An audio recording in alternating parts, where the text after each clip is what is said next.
Hey guys, in this video, I'll guide you how to fix Roblox error 268, alright? So let's begin with the video. Many Roblox users have encountered the error code 268, which usually comes with the message, "You have been kicked due to unexpected client behavior."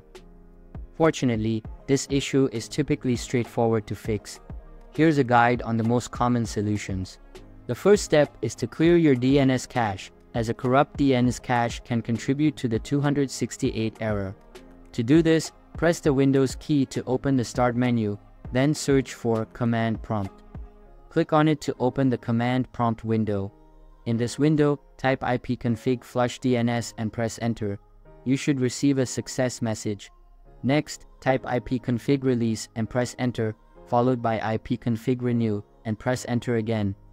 These commands will refresh your IP settings. After completing these steps, try relaunching Roblox to see if the error persists.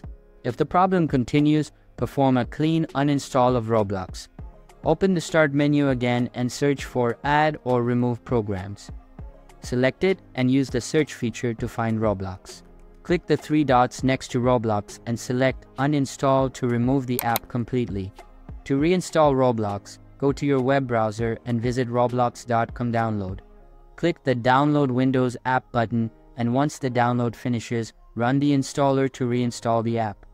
Check if this resolves the error. If you're still experiencing issues, the next step is to clear the Roblox client cache. Open the Start menu, search for Run, and open it.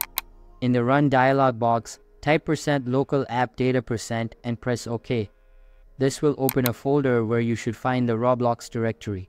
Delete the entire Roblox folder to clear the cache by right-clicking it and selecting Delete or clicking the trash icon. Finally, ensure that no hidden background applications are causing conflicts with Roblox. Open the Start menu and search for msconfig to access system configuration.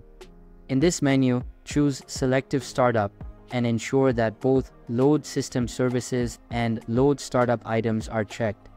Then, go to the Services tab, check the box for Hide All Microsoft Services, and click Disable All. Apply the changes and restart your computer for them to take effect. After rebooting, try launching Roblox again. These steps should help resolve the error code 268. If the issue persists, feel free to leave a comment for further assistance. So that's basically how to fix Roblox error 268. So that's all for this video. If you find it helpful, consider subscribing and giving this big thumbs up. And I'll catch you in the next one. Thanks.